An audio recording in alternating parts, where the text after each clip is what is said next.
È trascorso un anno dal primo attacco di Hamas su Israele e la pace sembra essere un miraggio lontano, non nel cuore di chi vive in questa porzione di terra che da vicino subisce le conseguenze del conflitto. Per noi tutto è bloccato, le scuole e le università sono chiuse, quindi i bambini cercano un po' di fare il cammino educativo attraverso lo Zoom, poca gente per le strade. Manca anche il lavoro e questo crea tanti guai per tante famiglie.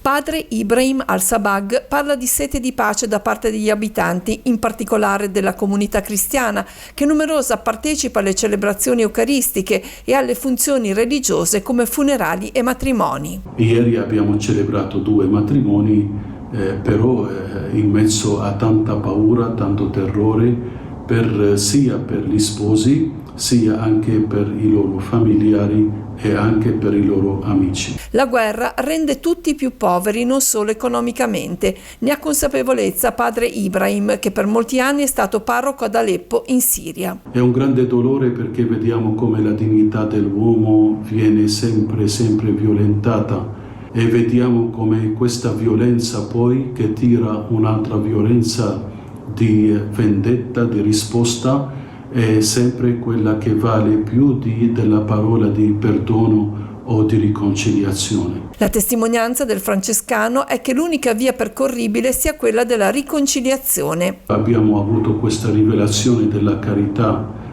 perfetta con il perdono, e però anche un dovere diventa per noi di vivere questo perdono nella nostra vita quotidiana. Sostenuta dalla preghiera. Questa arma principale nostra, che è la preghiera, prima o poi farà arrivare proprio la pace in questa terra che dovrebbe essere la terra di pace.